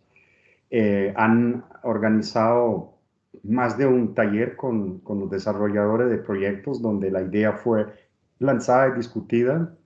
El plan que tienen es digamos, adoptar un enfoque de aquí a fin de año para que sus proyectos puedan continuar con probablemente un nivel de referencia asignado con esta metodología, pero bueno, hay temas que todavía están discutiendo y digamos, por ahora, de la última conversación, sí, la idea era utilizar el mapa como este que le mostré en la presentación. Pero uno no sabe si en los próximos meses por alguna razón va a cambiar alguna decisión. Pero sí, la idea es, por ahora la idea es adoptar este enfoque. Una nueva pregunta, no tengo el nombre, parece como CL y no está dirigida a alguno, pero la hago. Respecto al papel de la conservación del bosque como proceso red y su contraste con el bajo riesgo de deforestación, ¿bajo qué herramientas se podría discriminar o hasta dónde puede ir ese valor agregado de conservación si las medidas de monitoreo de drivers de deforestación a nivel nacional pueden estar desactualizadas? Bueno, tal vez me atrevo a dar una opinión, ¿no? Yo creo que todo el mecanismo red lo que apunta es reducir emisiones. O sea, es un mecanismo bajo la convención cuyo objetivo es reducir las emisiones, es realizar mitigación. Entonces, es muy cierto que hay países que tienen digamos, extensiones muy grandes de bosque que generan una serie de servicios ambientales, biodiversidad pero no están bajo amenaza de generar una emisión, por lo menos en el corto o mediano plazo. Eso puede cambiar cuando se haga la actualización del nivel de referencia. Entonces, para estas áreas, mi opinión es que no podemos forzar la mano y asignarle una cuota de nivel de referencia si el riesgo no es real, porque eso generaría aire caliente, tropical, que de pronto se estaría transando y utilizando para compensar emisiones que sí son reales en el mismo país o en otro país. Entonces eso no se tiene que permitir y para estos bosques, digamos, estas regiones, hay que reconocer el valor de los bosques por sus otros servicios ambientales y por sus otros bienes a través de otros mecanismos de financiamiento que en parte están e en parte habría que desarrollarlos. Pero no podemos, digamos, sesgar o cambiar o utilizar un mecanismo que fue pensado para un tema de emisiones y de integridad ambiental en tema de emisiones, quererlo aplicar para todo, ¿no? No es la solución para todos los problemas que tenemos con nuestros bosques. Es para solucionar o para intentar reducir emisiones que vienen de la conversión de bosque a otras tierras y degradación de los bosques en el sentido pérdida de carbono, ¿no? Porque puede haber degradación en términos de biodiversidad que más bien está asociada a un aumento de carbono, ¿no? Entonces ahí entra más bien el tema de salvaguarda. Por ejemplo, si yo convierto un bosque natural a una plantación clonal de eucalipto, hasta puedo tener más carbono después. Pero obviamente tengo un tema de impacto en biodiversidad que tengo que resolver con salvaguarda, pero ahí no tengo una reducción de emisiones, hasta podría tener un aumento de emisiones. Perdón, un aumento de contenido de carbono y una captura de carbono. Entonces hay que diferenciar muy bien los temas y no pervertir, digamos, un mecanismo, porque eso termina haciendo daño o sea, restarle la credibilidad al mecanismo mismo, ¿no? Esa es, digamos, como mi opinión sobre el tema. No sé si otros tienen otro punto. Pregunta de Edward Ramsey de Permian Global. Si todos estamos de acuerdo en que los NREF nacionales están generalmente mal concebidos o subestimados debido a la naturaleza conservadora en la que se derivan, esto dificulta la asignación de reducción de emisiones a actividades basadas en el sitio, ya que esto está creando un techo artificial en el máximo potencial de mitigación. Los NREF regionales derivados con mayor precisión por departamento, por ejemplo, harían que este enfoque fuera más preciso. Bueno, como yo puse en mi presentación, obviamente hay retos con la exactitud de los niveles de referencia que se han propuesto, ¿no? Pero es cuestionable el supuesto que las líneas de base que han desarrollado los proyectos son más exactas, ¿no? Porque, por lo que les mencioné, o sea, aunque la metodología son bastante rigurosas, no han permitido evitar que en algunos casos se hayan, digamos, generado mapas y modelos de deforestación, digamos, muy agresivos, por decirlo así. Entonces, aquí la idea es que las líneas de base de los proyectos mantengan consistencia con el nivel de gerencia del país o de la jurisdicción, por un tema de integridad ambiental y por un tema porque ya lo está pidiendo el mercado, ¿no? Ya lo está pidiendo el mercado. Entonces, no podemos seguir asignando líneas de base muy altas a los proyectos si esas están desalineadas con el nivel de referencia, porque estos proyectos no van a poder seguir en el mercado por mucho tiempo más. ¿Y cuál es la solución aquí? Yo creo que tenemos que cambiar un poco el chip en nuestra cabeza. O sea, un buen proyecto no es un buen proyecto tiene que tener integridad ambiental. Esta integridad ambiental tiene que ser, incluso, digamos, todo el esquema del país tiene que tener integridad ambiental. Y la comunidad internacional tiene que estar dispuesta a pagar más por la tonelada de carbono, ¿no? Porque pagar 3, 4 dólares por millones de toneladas, de las cuales realmente solo un décimo son reales, es muy mala política en el largo plazo. Es mejor que paguen 30 dólares por reducciones de emisiones que son bien medidas y bien reales. Y creo que el mundo está haciendo presión y tenemos que movernos hacia eso. O sea, tratar de hacer las cosas con mucha integridad, con mucha credibilidad, para después estar también en mejor posición para negociar precios. Porque cuando se crea esta percepción que no hay integridad, que hay aire caliente, es donde a la larga todos terminamos perdiendo, ¿no? Susana Vélez ha compartido el link donde se tiene la información del programa JNR con el que está trabajando Verra y que incluye el trabajo que está desarrollando Lucio para quienes tengan interés en bajarlo. Está ahí en el chat y dice: pronto les informaremos sobre la nueva consulta pública y los seminarios web que estaremos desarrollando. Leonardo Sáenz pregunta a Lucio: la validación de campo es fundamental para garantizar la adecuada estimación de líneas bases de proyectos. Mi pregunta es: ¿cómo se está considerando la validación de campo con parcelas temporales y permanentes en la estimación de las emisiones de líneas de base? Es decir, para ajustar el riesgo ponderado. Bueno, si se adopta este enfoque de asignación de cuota, todo parte de los datos que se han utilizado en la construcción del nivel de referencia nacional.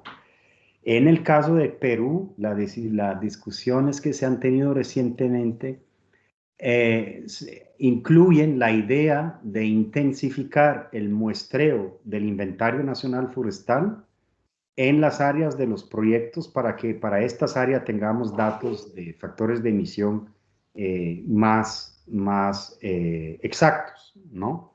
Pero lo bueno de esto es que están intentando mantener, digamos, los protocolos, las metodologías a nivel nacional y a nivel subnacional y de proyectos alineadas para que digamos, la calidad de los datos le responda a los requerimientos de cada una de las escalas espaciales en las cuales se hará monitoreo de emisiones, ¿no? Pero el concepto que se está discutiendo ahora es hacer la asignación de las líneas de base repartiendo el nivel de referencia nacional o jurisdiccional. Obviamente, entre más exacto es este nivel, mejor, más exacta será la asignación de cuota. Y el tema que viene después, inmediatamente después, el tema de monitoreo.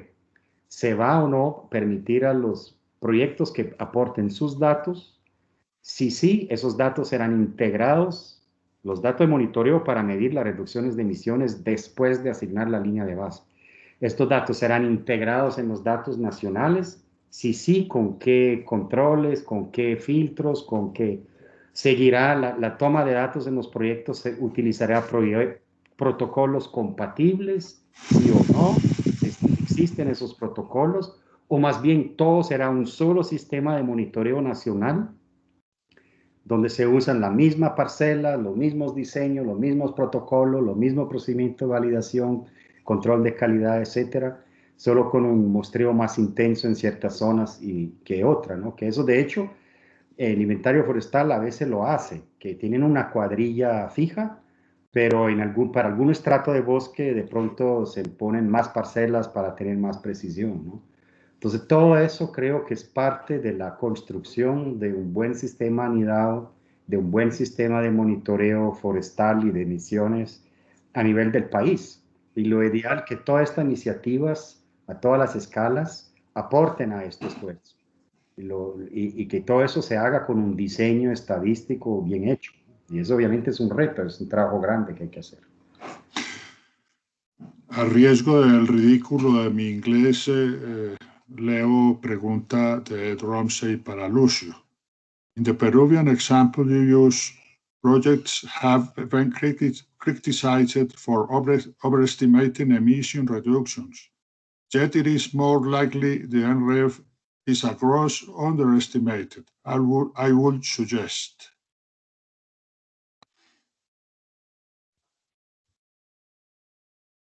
Lucio, ¿entendiste? Sí, entendí la pregunta. Bueno, creo que hay percepciones sobre esos temas, ¿no? Y sí, hay sectores que, sobre todo, digamos, los programas que ofrecen pago por resultados a gobiernos, le han hablado mucho al oído de los ministerios de que los proyectos tienen líneas de bases infladas. Y obviamente muchos desarrolladores de proyectos piensan lo contrario. Y esta es justamente una de las razones por la cual se está haciendo un esfuerzo con esta propuesta de asignación de cuota para que esta controversia se vaya apagando, teniendo ojalá cada vez a cada revisión un mejor nivel de referencia, de mayor precisión y que a través del esquema de asignación de cuota no tengamos estas percepciones, ¿no? Que al final son percepciones porque para poder dar una opinión uno debería hacer un análisis con datos muy bien fundamentados, ¿no? Gracias, Lucio. Tenemos las dos últimas preguntas. Juan Andrés López. Lucio, en el nuevo enfoque no se necesitarán parcelas de campo si se van a adoptar factores de emisión default en zonas jurisdiccionales. Creo que eso es un poco relacionado a lo que estaba hablando de monitoreo, ¿no?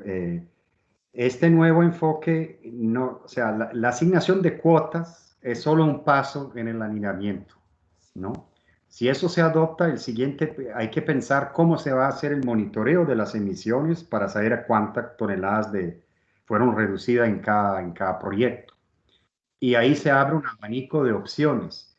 Una, que los proyectos hagan sus propias mediciones y sus propias estimaciones y que de alguna manera el gobierno las acepte y las reste de las emisiones nacionales para efecto de pago por resultados del programa jurisdiccional.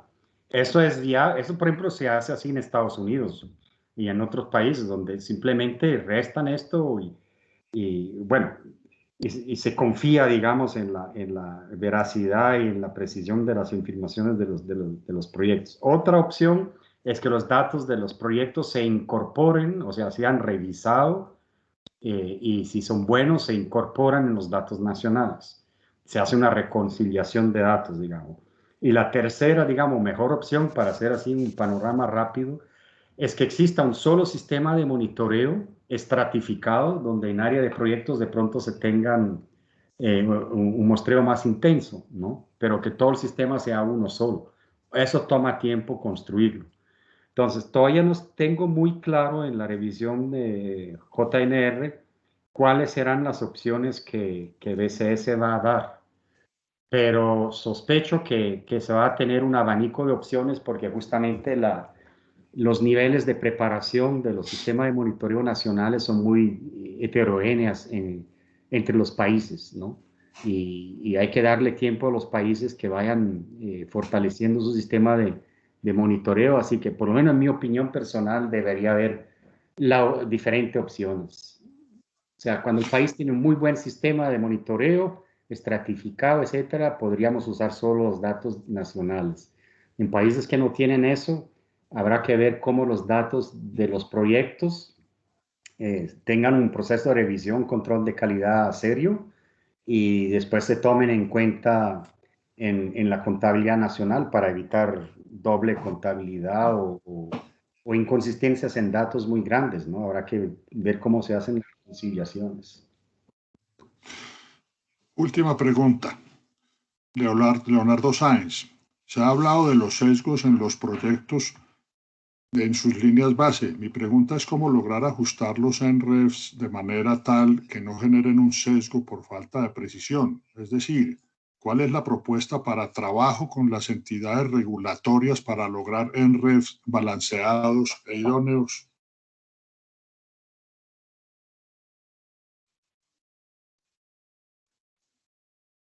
¿Respondo yo, Andrés? Lucio. Bueno, nuevamente, o sea, creo que estamos hablando siempre un poco de lo mismo, ¿no? Yo creo que la idea es que, por lo menos para lo que es la línea de base, todo parta de dos insumos principales. El nivel de referencia nacional, que tiene que cumplir con criterios de calidad, y si no, que probablemente va a tener ciertos ajustes. Y dos, un mapa de riesgo que cubra toda la jurisdicción, puede ser estratificado o como sea, y que tenga algún nivel de aprobación o no objeción por parte del gobierno. Entonces eso resuelve el tema de línea de base, dejando sus inquietudes en el tema de precisión y todo esto, sí, pero evitaría los problemas de inconsistencia que son lo que están asustando al mercado voluntario internacional ahora. Queda abierto el tema de cómo se hace el monitoreo ex post para calcular las reducciones de emisiones.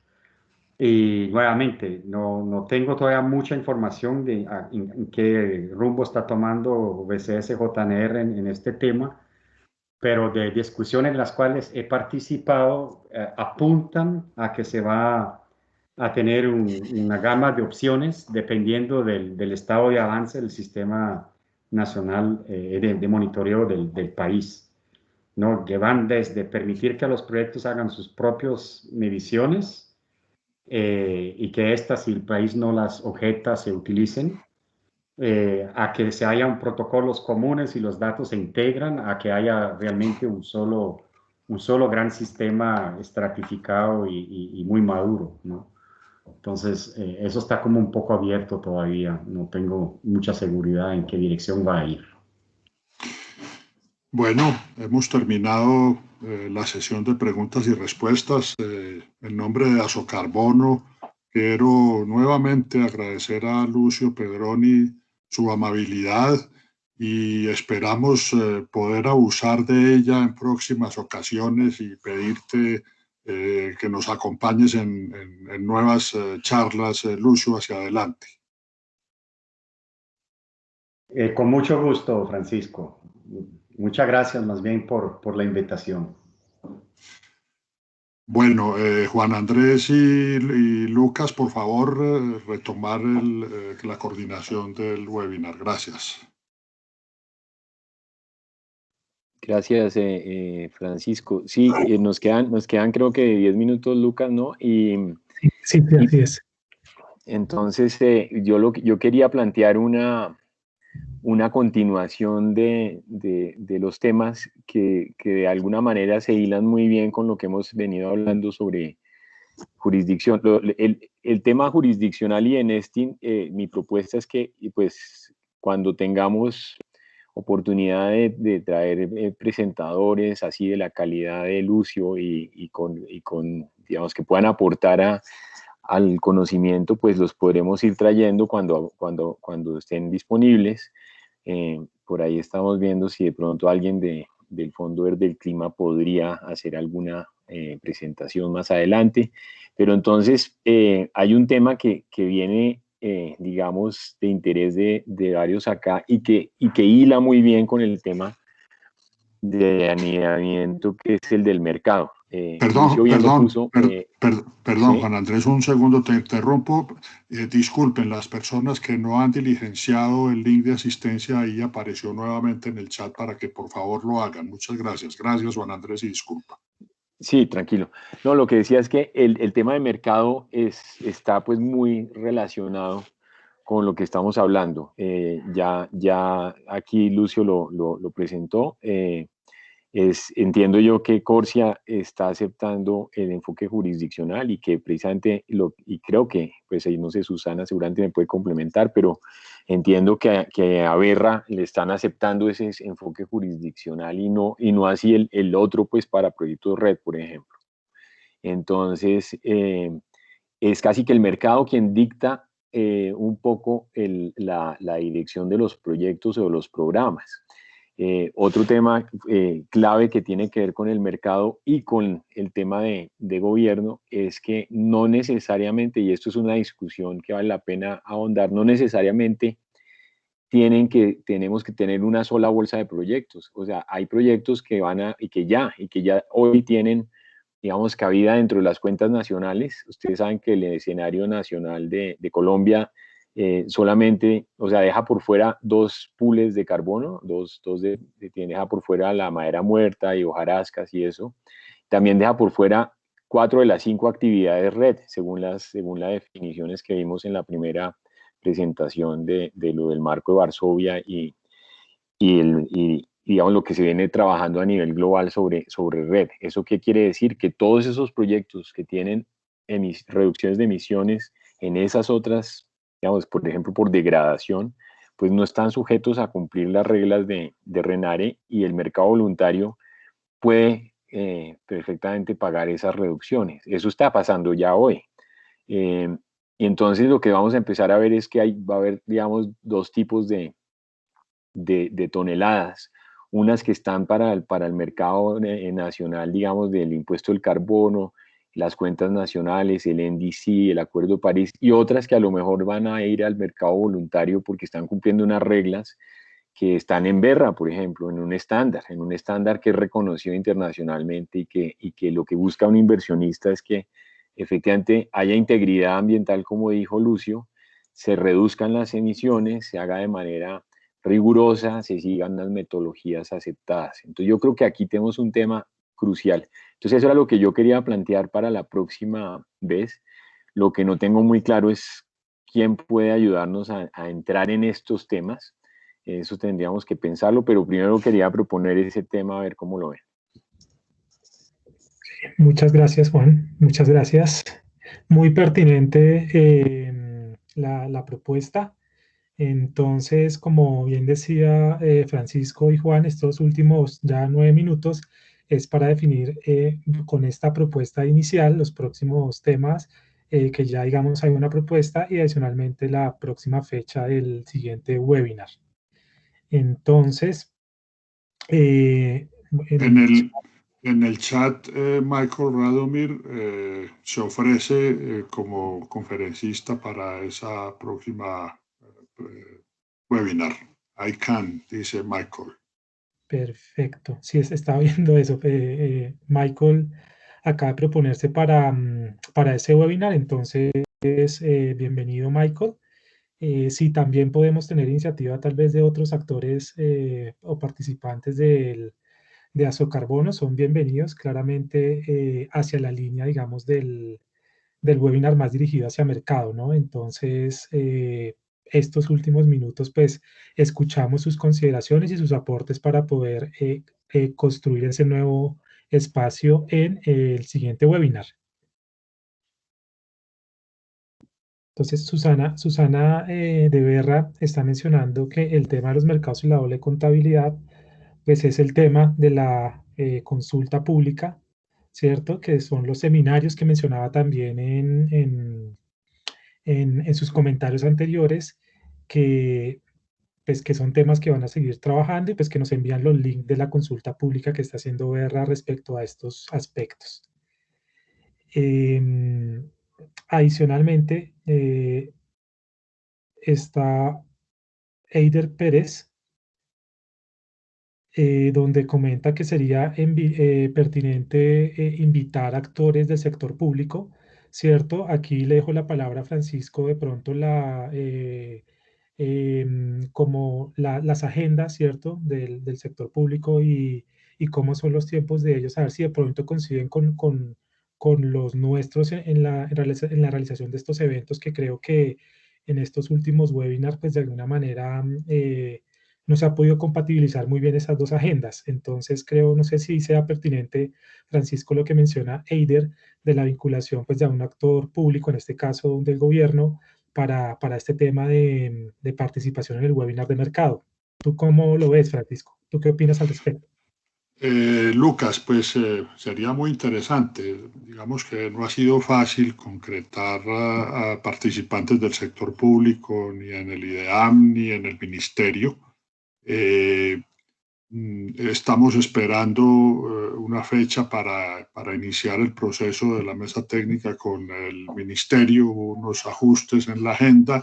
Precisamente el primer tema tendrá que ver con estos asuntos de anidación y posiblemente allí podamos atraerlos nuevamente, pero creo que no, o sea, debemos proyectarnos a tratar de traerlos a unos próximos webinars, pero no, digamos, limitarnos en la condición para el próximo webinar. Aquí Juan Andrés me parece que está haciendo una propuesta muy interesante de traer a alguien de IETA, y eso lo podemos coordinar perfectamente precisamente entre Susana y Alexis Leroy, que son los representantes, la vocería de IETA para Latinoamérica. Seguramente podremos coordinar, concretar alguna persona. Excelente, excelente, Francisco. Entonces veo también que Susana está pidiendo la palabra, y no sé si de pronto, creo que también es Juan, pero creo que está pidiendo la palabra para la propuesta de IETA. Entonces creo que si es la propuesta de IETA Corsia, entonces pues ya estaría acogida. No sé si Susana quisiera agregar algo más, y si con base en ello, una vez definido el tema, ¿cierto? La temática, y estos por lo menos dos invitados, le definimos una fecha en los últimos 4 minutos que nos quedan. Lucas, gracias. Sí, era simplemente para decirles que el último link que les mandé no se refiere a los temas de JNR, sino a los temas que estamos pensando. A los temas que estamos pensando sobre mercados y nuevas etiquetas para acceder a esos mercados. Entonces yo creo que eso puede ser un abrebocas interesante para esta nueva capacitación. Y pues decirles, creo que Alexis, no sé si Alexis está aquí, que claro, con todo el gusto les ayudamos a coordinar con IETA a alguien que venga a exponernos estos temas de futuros mercados y de percepciones de mercado. Entonces, Francisco, luego coordinamos contigo para la invitación. Gracias, Susana. No, Alexis no está, pero pues como tú indicas, está abiertos totalmente a realizar esa gestión, pues contigo también mediante ante IETA.